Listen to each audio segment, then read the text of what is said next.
ka ba galing, ha? Kanina pa kita hinahanap, eh. Kay Naela po, pinakain po nila ako doon. Oh, ito naman, busog ka. O, saglit lang, ha. Magtitiklop lang si Mama, ha? Mama, kanino po yung mga yan, Mama? Ito, kay Aling Tessie to. Ito, manggap ako ng labahin kasi sayang din, eh. Pambawas natin sa utang sa tindahan. Ay, anak, pakiugol muna si Baby Jael para tumahan, ha? Mama, ano po yung Noche Buena? Naghahanda na po kasi yung pamilya ni Ella eh.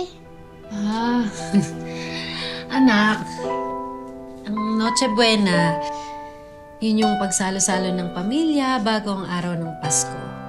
Ah, yung pata ginawa natin nila Papa.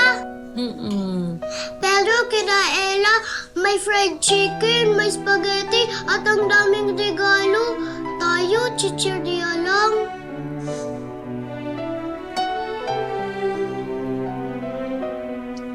Anak, pasensya ha, kasi kapos pa tayo sa pera.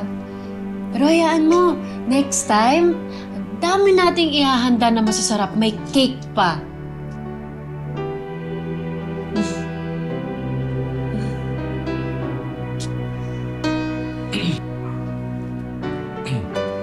Nak.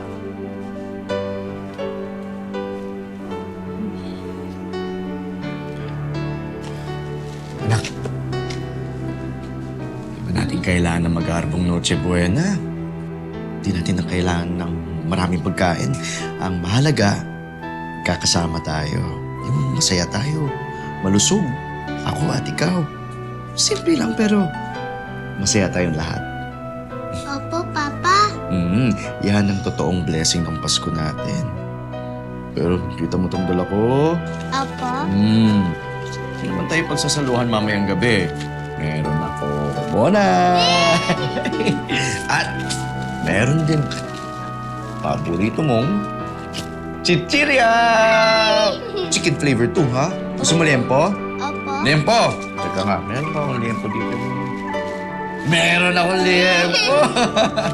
O, mamaya, yan ang kakainin natin, ha? Tsaka? Opo, Papa.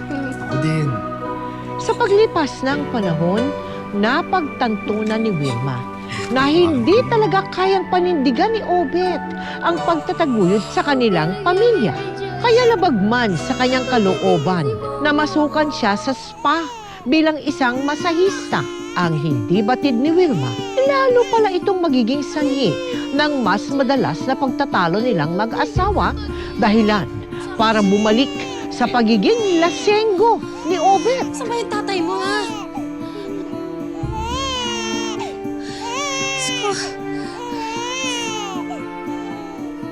Diyos ko, anak, ang taas ng lagnat mo.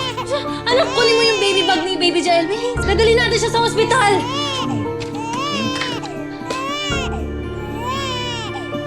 Obet! Obet! Ano ba? Nagpapakahirap ako, nagpapakapagod ako magmasahe kasi ikaw iwanan mo yung anak natin.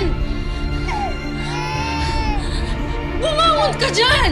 Ito na. Ang ingay mo.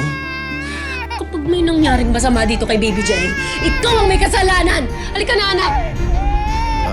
Ano ba?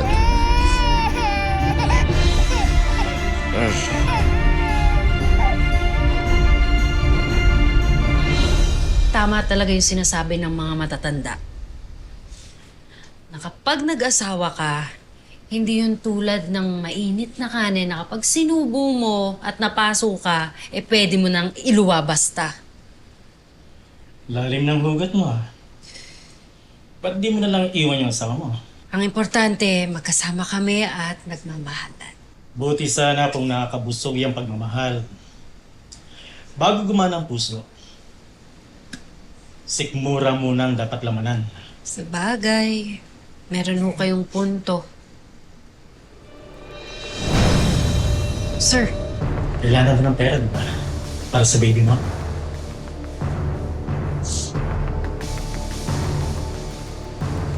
5,000. All the way.